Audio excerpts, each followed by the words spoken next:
You're tuned in to Discover a New You, the show designed to help individuals develop their interpersonal skills, physical, emotional, and spiritual well-being, designed to promote a happy, healthy lifestyle. This week's workshop presenter will deliver an uplifting presentation to guide in the process of discovering a new you.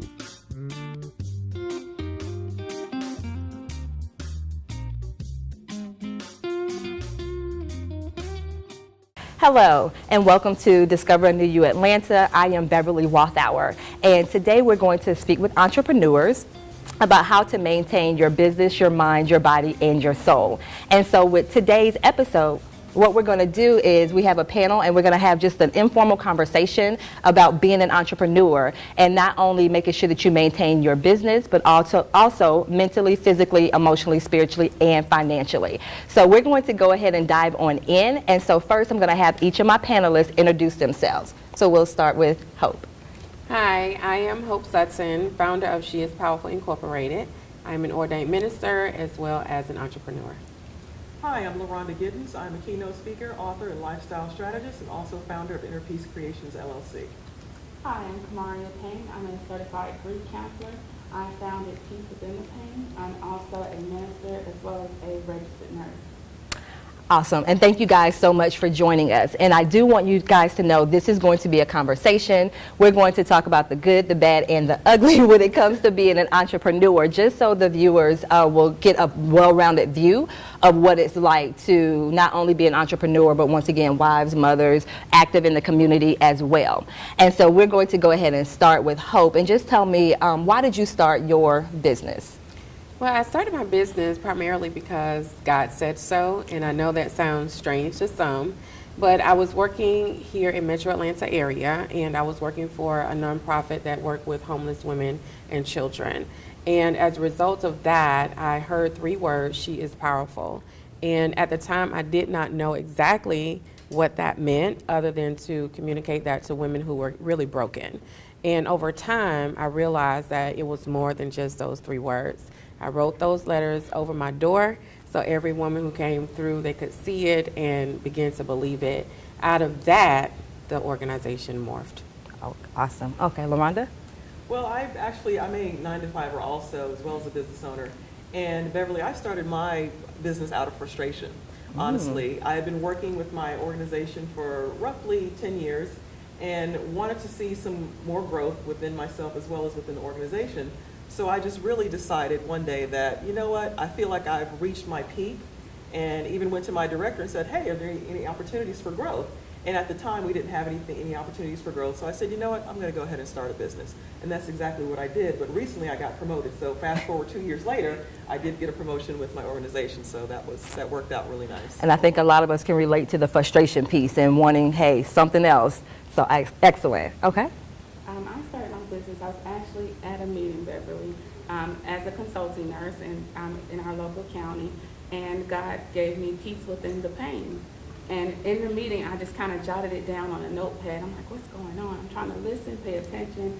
And I went back and shared it with my husband, and I was working full time at the time, and I decided to make a plan. It was a 6-month plan to kind of leave the job, and so I let my supervisor know, and I stepped out on faith. As of January 1st, I started my business, and I've been doing it full time, and just it's morphing and into what he wants it to be. So I'm really excited about that, just stepping out on faith.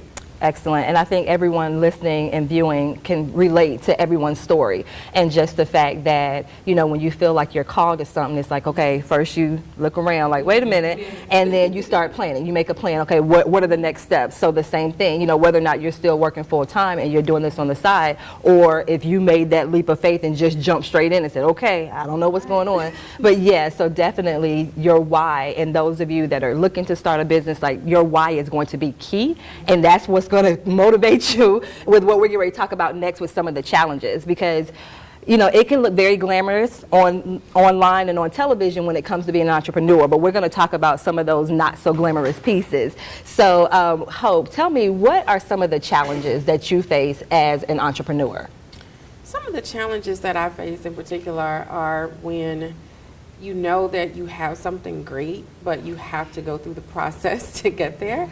That can be a little frustrating for me.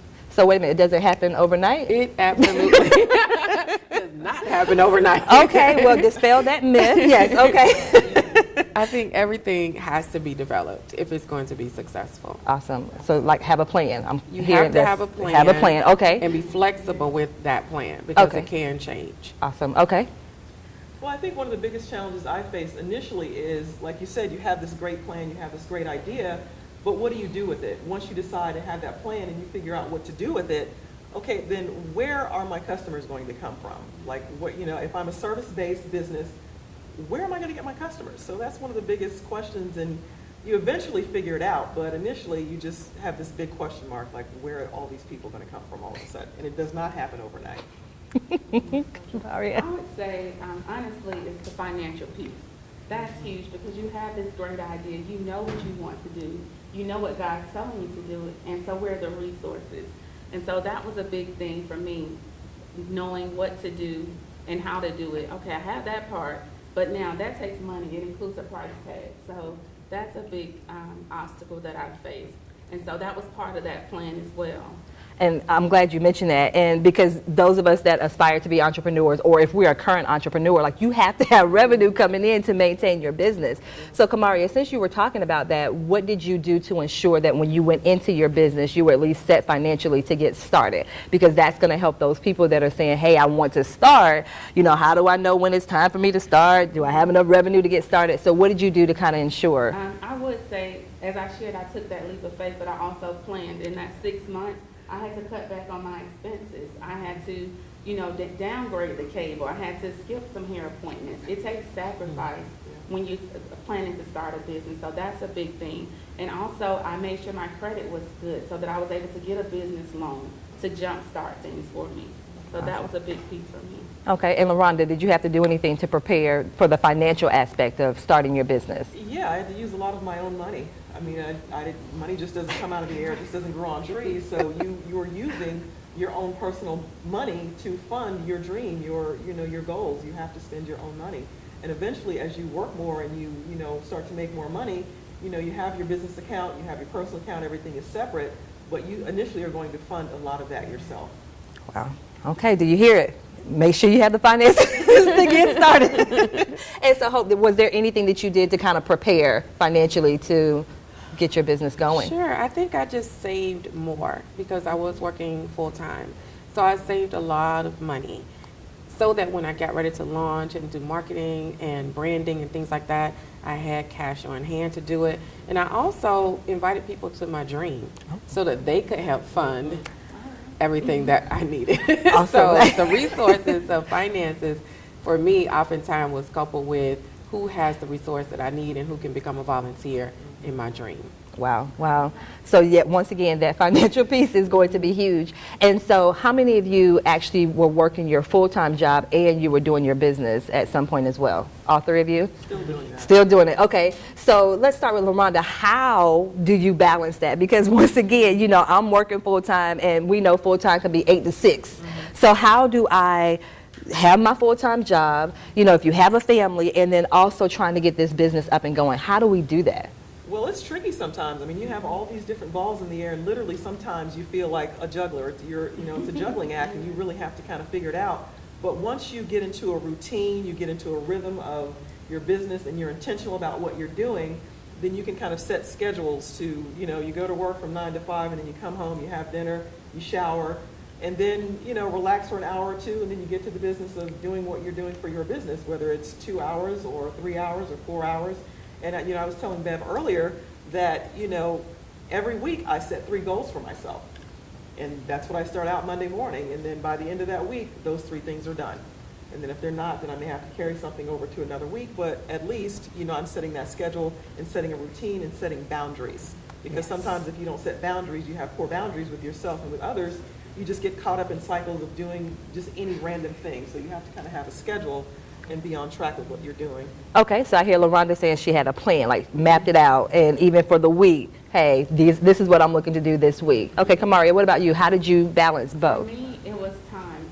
I've heard people say before, it can't be in your morning. And that was huge for me because I didn't like to get up early. That wasn't my thing. But I had to realize you only have the 24 hours, but it's how you plan to use them. And so I had to get up at 5 or 6 or stay up at night. Usually I'm a night person. So if it's 2 to 5 in the morning, that's my time. That just works for me. And so you just have to figure out what works for you, as long as you're productive in that time. Awesome. So for you, it's early morning. So for others, it may be, after the kids are down or the family is down, then you go into that entrepreneur mode. Awesome. Okay, Hope, what about you? How did you? I think for me, I implemented like a 90-minute strategy, which was to keep me from being overwhelmed throughout the entire process of budding out as an entrepreneur. So I would construct a 90-minute day that was either straight 90 minutes, an hour and a half, where I would just focus solely on research. Don't touch that dial. We'll be right back with more Discover a New You.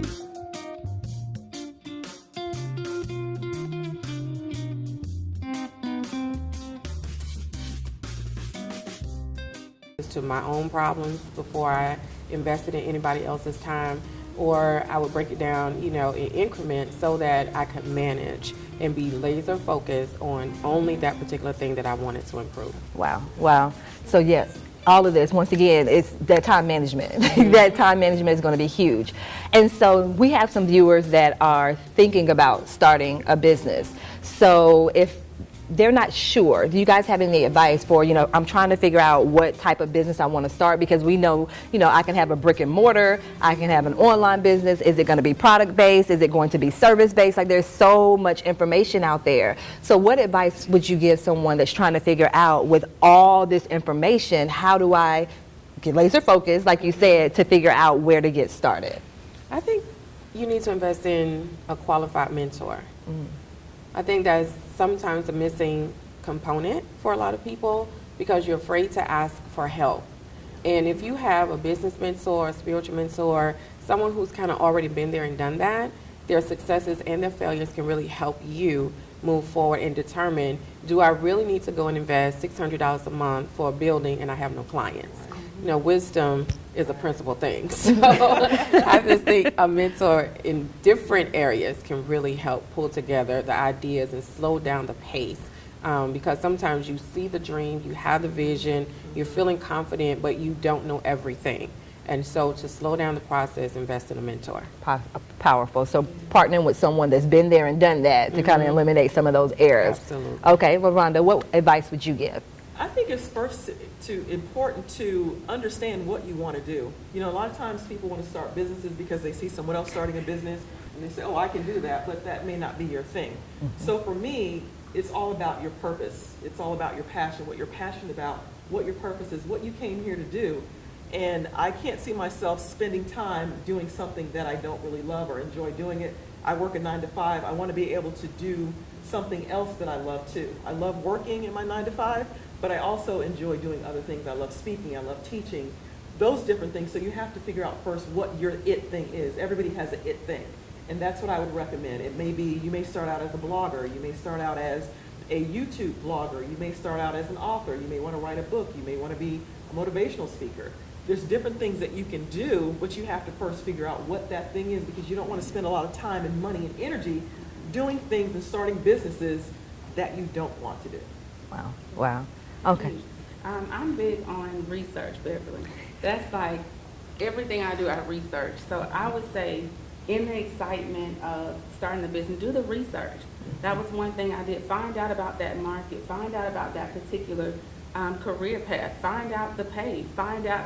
Look at other people that's doing it. Go and see what they're charging. See how much, check and see how much a lease may be before you do those things. So I'm really big on just research and then being realistic with what you have. Because sometimes we have a big dream, but it takes a process to get there. And so just figuring out, okay, this is where I want to get, but right now all I can do is work from in my home. I would like an office downtown, but right now I can't afford that. Wow. And that's powerful. And once again, start with where you are. And now, of course, with the internet, we are able to start on, work from home. And then, like you said, move into a building if need be. Right. Powerful. Okay. And so you guys, please make sure you're writing these things down, because I'm telling you, this is going to help you avoid some financial mistakes by doing these things. So incredible. Now, okay, so I've decided, okay, I want to start this business. And now my next thing, of course, question is, how do I find clients? Like, if I'm in, we can go, oh yes, I want to save the world and I want to help all these children and the elderly, but you guys, you have to generate revenue. So now my next question is, what can I do to, find clients for my business? Hope. Well, again, do your own homework. Investigate the type of client that you want. That's so key. I know for me, initially, because of how I started and the clientele that I was with, it wasn't until I invested in a mentor who said, are these your real clients?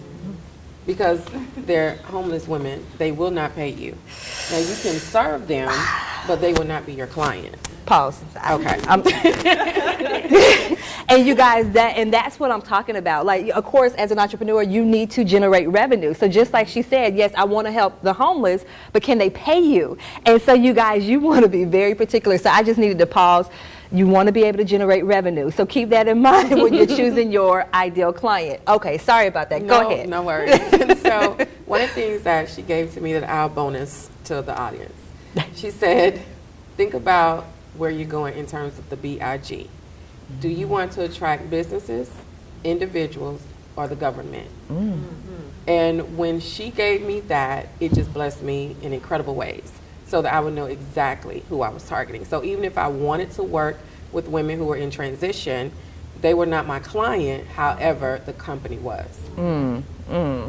Okay, good stuff. LaRonda, what would you say when it comes to trying to generate clientele? Network.